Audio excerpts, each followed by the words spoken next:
পকেটমারি করতে গিয়ে হাতে নাতে ধরা পড়ল দুই যুবক। ঘটনার তদন্তে পুলিশ। গঙ্গারামপুর শহরের প্রাণকেন্দ্র হাই রোডে সরকারি বাসে পকেটমারি করতে গিয়ে হাতে নাতে ধরা পড়ল দুই যুবক। শনিবার সকালে চাঞ্চল্যকর এই ঘটনাটি ঘটেছে দক্ষিণ দিনাজপুর জেলার গঙ্গারামপুর শহরের ব্যস্ততম প্রাণকেন্দ্র হাই রোডে। জানা গিয়েছে, এদিন সকালে গঙ্গারামপুর পৌরসভার 5 নম্বর ওয়ার্ড পূর্ব হালদারপাড়ার বাসিন্দা বিজয় সূত্রধর চিকিৎসার জন্য গঙ্গারামপুর হাই রোড থেকে সরকারি বাসে চড়ে উত্তর দিনাজপুর জেলার রায়গঞ্জে যাওয়ার উদ্দেশ্যে রওনা হন। তখনই দুই যুবক তার পকেটে হাত ঢুকাতে গেলে তিনি পকেটমার যুবকের হাত ধরে ফেলেন।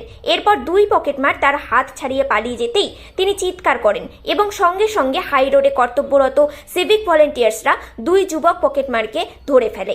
এরপর তাদের আটক করে গঙ্গারামপুর থানায় নিয়ে আসা হয়।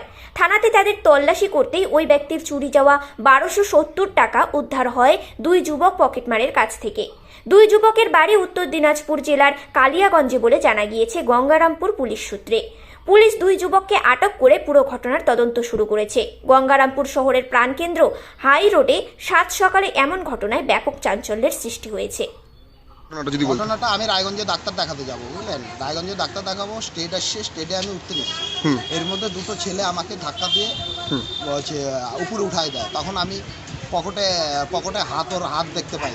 পকেটে হাত দেখতে পাওয়ার পরে হাতটা ধরি, তারপর চোর চোর করে চিৎকার করি। সেবিকরা ধরে, সেবিকরা ধরার পরে সেবিকরা থানায় নিয়ে আসে আমাকে সহ। থানায় নিয়ে আসার পরে আমি বললাম যে এরকম টাকা আমার 1270 টাকা ছিল। আচ্ছা, তো 1270 টাকা ওর পকেট থেকে, তখন চোরের পকেট থেকে 2200-2300 টাকা পাওয়া যায়। আচ্ছা, তখন থানা উদ্ধার করে, সেবিকরা থানার অফিসাররা উদ্ধার করে টাকাটা। আচ্ছা, উদ্ধার করার পরে তারপরে থানার অফিসাররা বলছে যে এখন টাকাটা আপনাকে স্কেচ করতে হবে, কেস করতে হবে। জিডি করার পরে এই টাকাটা আপনি কোর্টে থেকে পাবেন। আচ্ছা, এটা কবেকার ঘটনা? আজকের ঘটনা, আজকে বেলা 10:30 পৌনে 11টার ঘটনা। আপনি রায়গঞ্জে কি করতে যাচ্ছিলেন? আমি রায়গঞ্জে ডাক্তার দেখাতে যাচ্ছিলাম, অনিন্দ্য সরকার। এই সাত সকালে গঙ্গারামপুরের প্রাণকেন্দ্রে এরকম একটা ঘটনা, কি বলবেন? কি আর বলবো, গঙ্গারামপুরে যেমন প্রশাসনের ব্যবস্থা তেমনি পাবলিকের অবস্থা। প্রশাসন টাকা ধরার পরেও এখন প্রশাসন বলছে কোর্টে থেকে নিতে হবে টাকা, তাহলে সাধারণ পাবলিক যাবে কোথায়? আপনার নাম? আমার নাম বিজয় সূত্রধর। বাড়ি গঙ্গারামপুর পূর্ব হালদারপাড়া। আপনারা দেখছেন নিউজ প্রাইম টাইমস। সঙ্গে থাকুন এবং দেখতে থাকুন নিউজ প্রাইম টাইমস।